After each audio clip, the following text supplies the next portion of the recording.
De ce atragem persoane imature emoțional în viața noastră? În primul rând, ar trebui ca fiecare să identifice și să vadă ce înțelege mai exact prin maturitate sau imaturitate emoțională. Cum evaluează acest lucru în dreptul unei persoane. De cele mai multe ori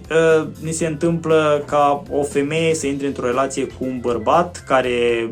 nu este pregătit să intre într-o relație și atunci este considerat ca imatur emoțional. La început este ușor, ni se pare drăguț un bărbat care este fără experiență, care este stângaci și femeia își manifestă acest instinct matern, protector de a-l învăța, de a-l educa ca să devină pregătit pentru această relație. Însă,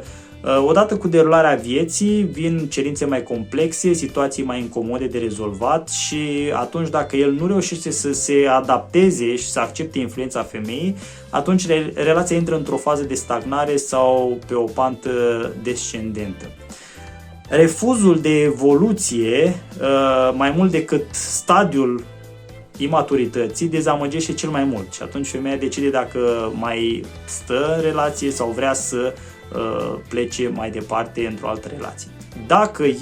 îi se întâmplă ca și a doua și a treia relație să urmeze același model, deci este posibil ca ea să urmeze un tipar comportamental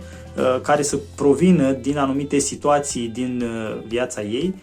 și pe care ar trebui să și-l rezolve. Care ar putea fi aceste tipare? Păi ar fi un sindrom al salvatorului care încearcă să salveze o relație, persoana și să rezolve problemele din viața altora sau din viața ei, probleme pe care ar putea să nu le aibă. Ar putea fi o dorință de compensare, poate a unei prezențe masculine pe care nu a avut-o în familie ei și ar vrea să facă lucrurile bine de această dată în dreptul ei, sau o vinovăție, să se simtă vinovată de un anumit aspect care nu a existat în viața ei sau de o greșeală pe care a făcut-o sau de un eveniment care nu a depins de ea, dar pe care nu îl percepe așa, ci și l-a însușit și să intre într-o astfel de relație. Așa că sunt foarte multe planuri de analizat și este foarte important să vezi dacă ești în relația potrivită și este mai bine să ieși la momentul incipient a relației când vezi că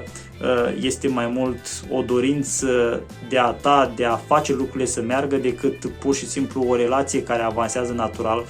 și frumos în timp.